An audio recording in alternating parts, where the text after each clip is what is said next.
Mercredi 21 janvier 2015. Bonjour, bonsoir à tous. Merci d'être sur Télé Pluriel du journal Pulsation.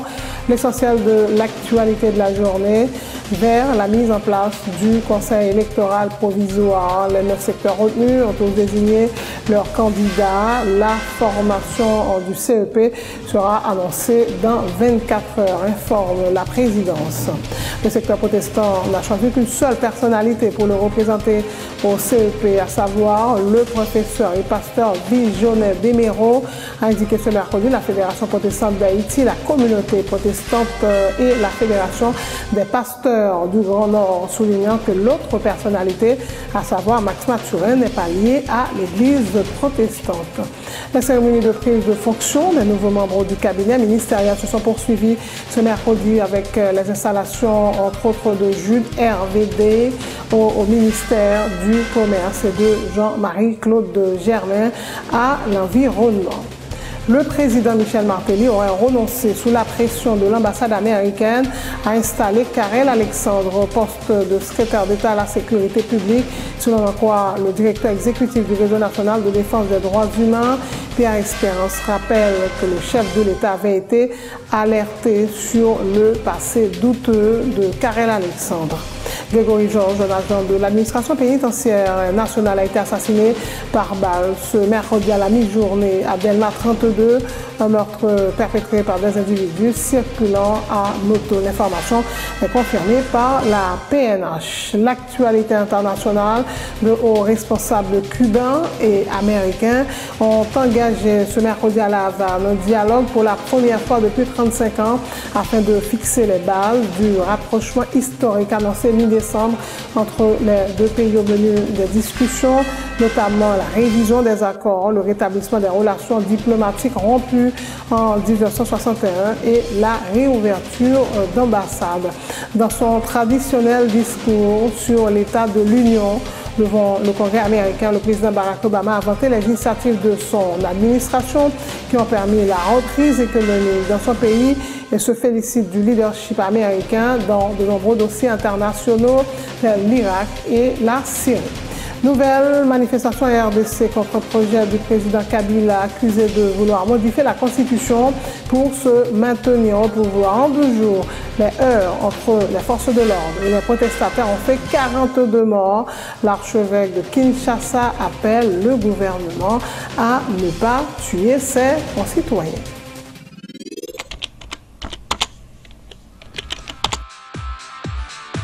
Bienvenue à cette édition d'Information Pulsation, l'essentiel de l'actualité de la journée. Merci de votre fidélité. Bienvenue dans ce premier numéro de Pulsation Week-end.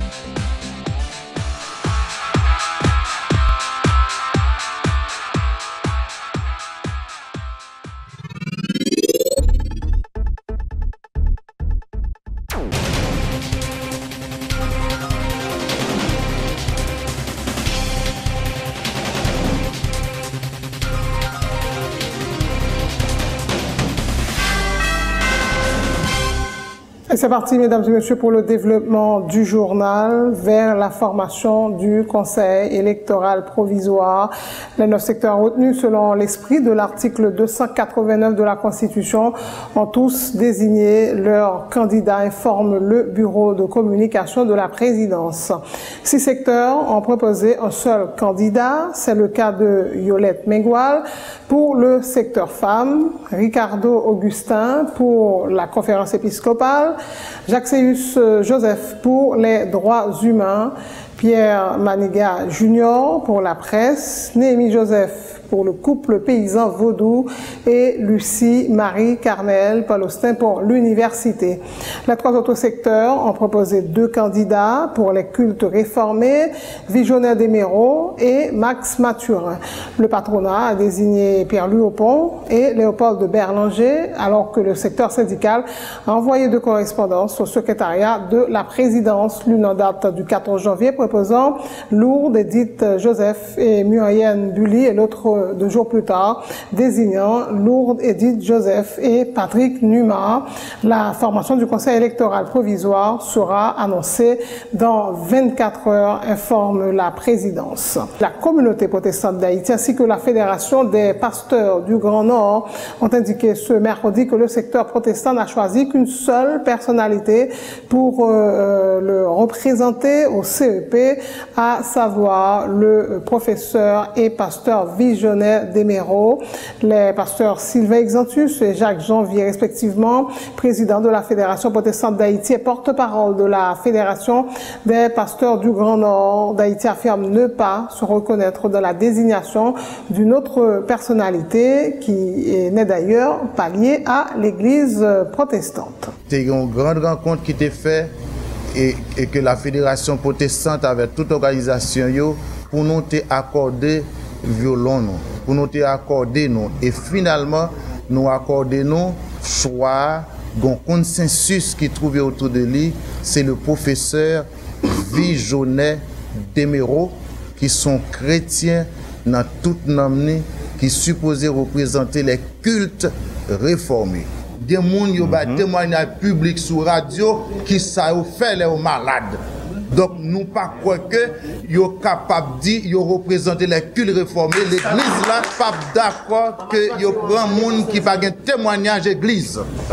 Si toutefois nous regardons nous la présidente choisi l'action yo pas qu'à dire que un tel représente les églises protestantes et puis tout le monde connaît qui ça l'a fait. Joignons un terrain d'entente, Fédération des pasteurs du Grand Nord qui représentait 2 tiers en matière de protestantisme en Haïti, 29 000 pasteurs et 13 000 églises, et décider que c'est plus gros morceau qui fait partie des communautés protestantes là, même genre la Fédération protestante d'Haïti qui fait partie des communautés protestantes là. Le secteur protestant pas qu'un monde encore qu'il voyait que des méos. Si l'autre monde qui parler au nom des secteurs protestants. Réaction par nous côtelons dans toutes mesures et nous-mêmes qui 54%, nous avons fait une annonce de façon nationale et internationale pour nous dire.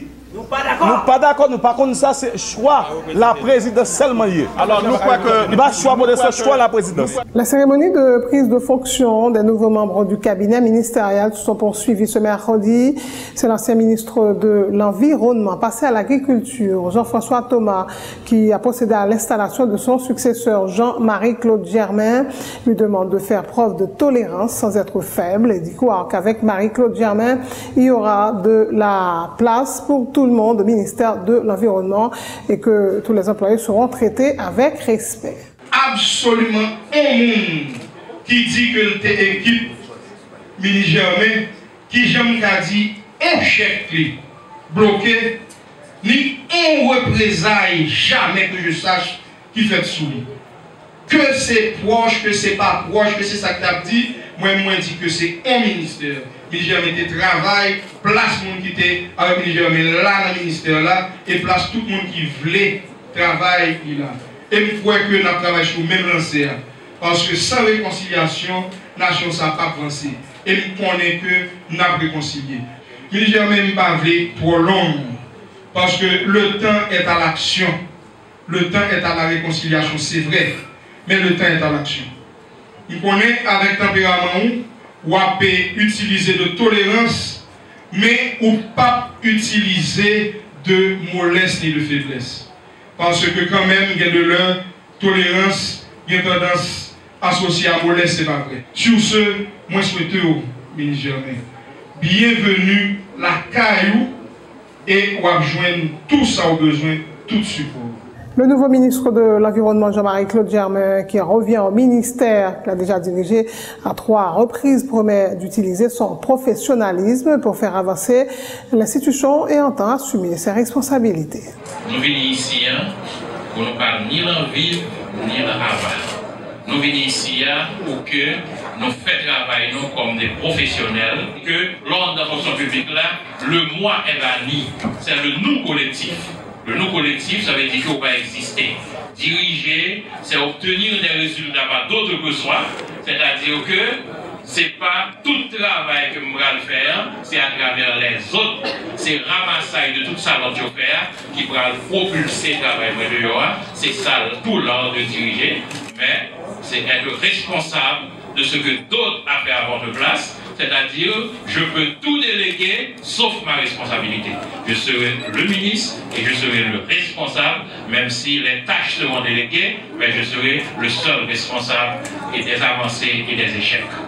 Et pour cela, nous disons que nous venons ici pour que nous continuions à faire ce travail-là, parce que mine de rien, je me dis, j'ai jamais fait 5 ans ministre, mais mine de rien, ça fait une 4e fois que le ministre en est. Parce que sur le gouvernement de Préval, moi ministre 3 fois.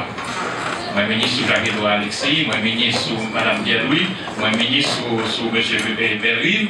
Donc moi ministre encore, ça fait 4 fois que le ministre environnement. Et donc c'est une façon de dire que nous sommes prêts à travailler à tout le monde, nous sommes prêts à accompagner tout le monde, à aider et à la propulsion de tout le monde. La ministre du Tourisme, Stéphanie Balmire-Vildouin, a procédé mardi à l'installation de son nouveau collègue de la communication, le journaliste senior Rothschild François Junior, qui remplace le docteur Rudy Erivo, absent d'ailleurs à la cérémonie.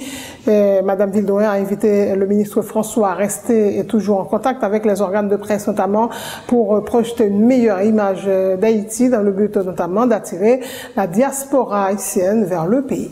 Effectivement, pour que le travail soit bien fait au sein de la communication, il faut gagner un journaliste chevronné comme Rothschild François Junior à sa tête. Donc, Rothschild, nous saluons, nous disons bon travail, bon courage, bienvenue dans la grande équipe du gouvernement. Il y a un pile travail de communication à obliger qu'il y ait une relation étroite avec toute la presse qu'il a avec nous, avec tout organe de presse à travers le pays et même au niveau international. Tu sais combien je compte sur la diaspora pour le retourner la Kaili.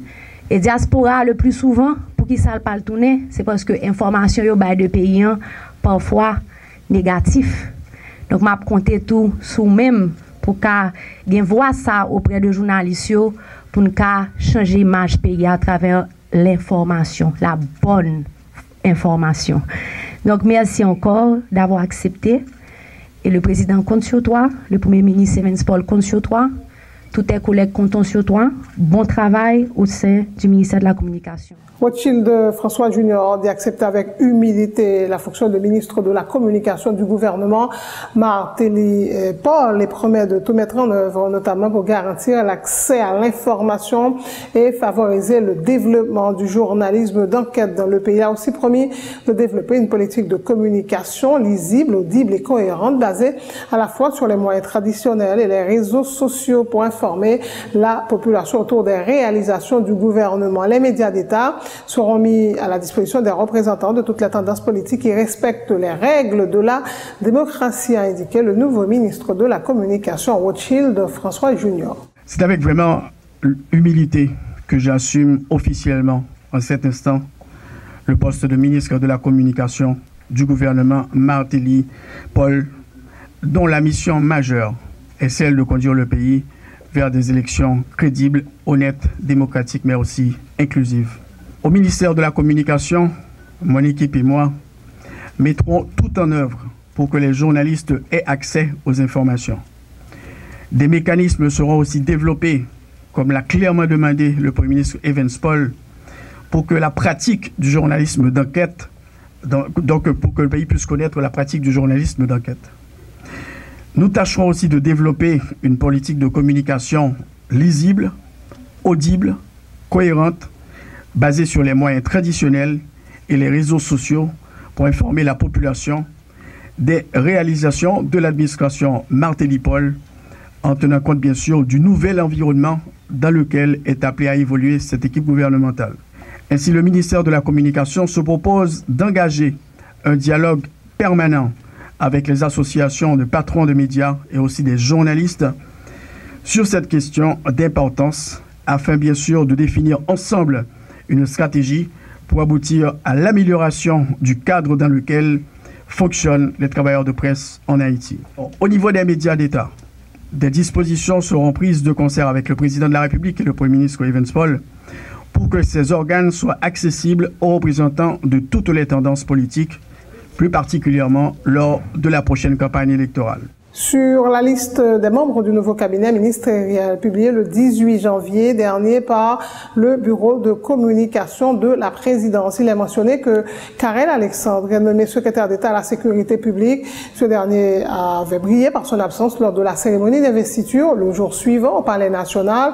Aucune explication ni de la présidence ni de la primature sur la question. Cependant, selon en quoi le directeur exécutif du réseau national de défense des droits humains, Pierre Espérance, le chef de l'État, aurait renoncé sous la pression de l'ambassade américaine à installer Karel Alexandre au poste de secrétaire d'État à la sécurité publique. Le dirigeant des droits humains rappelle que le président Michel Martelly avait été alerté sur le passé douteux de Karel Alexandre. Pierre Espérance dénonce également la soumission du nouveau Premier ministre à la famille présidentielle, une attitude qui a-t-il dit n'est pas de nature à rassurer la population. Le gouvernement formé et au formé le tout avec des personnalités qui ont des doutes qui ont passé douté et qui gagnent des suspicions sous passage ou bien des fonctions qui ont été occupées dans un conseil des institutions dans l'État. Et c'est pour raison ça, ouais, et il a été nommé un secrétaire d'État sécurité publique qui était sorti dans arrêté, qui était publié jeudi 18 janvier 2015 ans, et bien, il est rentré et non ça parce que tout simplement le gouvernement américain pas d'accord avec la nomination ça. Et c'est bien malheureux, dirigeants nous n'ont pas tenu compte de corruption, d'impunité qui est dans la société et les organisations dans la société ont dénoncé une série de monde pour implication dans ça pas bon. Et bien, on a toujours soutenu mon Dieu, mais couple la frappé pied, et bien, on a changé. Par exemple, regardez tout ça qui a passé dans la télévision nationale. Donc, nous sommes capables de dire que nous avons une inquiétude par rapport avec l'attitude, comportement Premier ministre, dans gens qui affiché un comportement de soumission vis-à-vis président et madame président. C'est comme si vous avez dit que madame président c'est assez pays hiérarchique et Premier ministre. Nous ne pouvons pas comprendre que l'année 2015 est une année qui est extrêmement importante, c'est une année électorale. Il est important pour avoir un environnement de confiance, côté que vous avez un gouvernement qui formé des femmes et des garçons qui honnêtes au-dessus de toute soupçon. Malheureusement, ce n'est pas ça non. Ouais.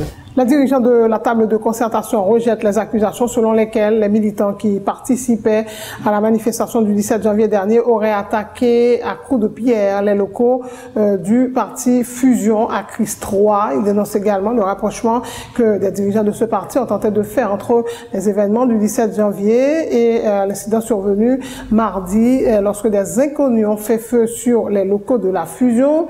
Pour ce qui est des événements du 17 janvier, les dirigeants de la table de concertation parlent d'infiltration, alors que s'agissant des tirs essuyés par les locaux de la Fusion socio-démocrate, ils ont indiqué que cela est arrivé suite à un braquage d'une femme par deux individus circulant à moto. Serge Jean-Louis et Assad Volsi sont respectivement porte-parole du MEPOD et coordonnateurs de l'OTAN. Samedi 17 là, samedi 16 là, devant le local Fusion, manifestation a été organisée, a été infiltrée. Et nous te prenons soin de regarder quelques images. Des individus potés au maillot, devant maillot, il y a un drapeau national. C'est de là. Nous rendons compte, bah, ça a un côté de sortie et les créer des désordres dans la manifestation que nous condamnons fermement.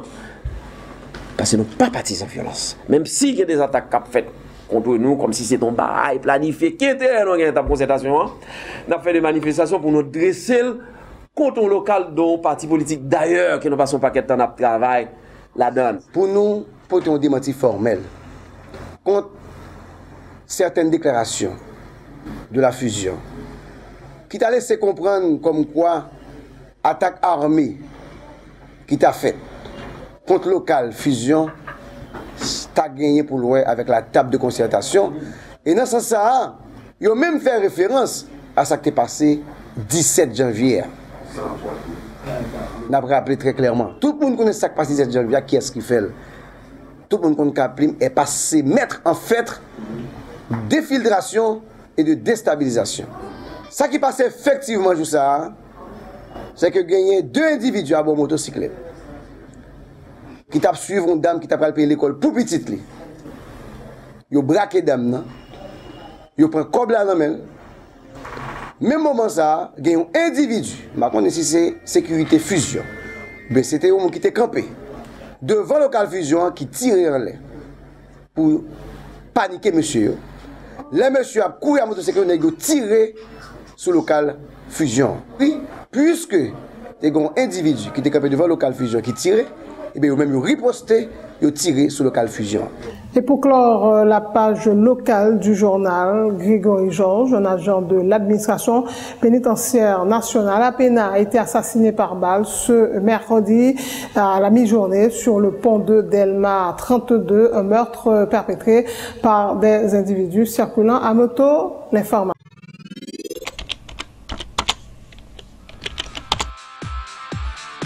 Bienvenue à cette édition d'Information Pulsation, l'essentiel de l'actualité de la journée. Merci de votre fidélité. Bienvenue dans ce premier numéro de Pulsation Week-end.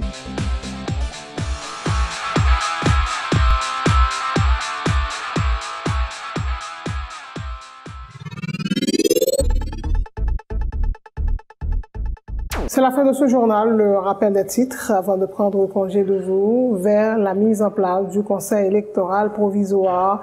Les 9 secteurs retenus ont tous désigné leurs candidats. La formation du CEP sera annoncée dans 24 heures, informe le bureau de communication de la présidence.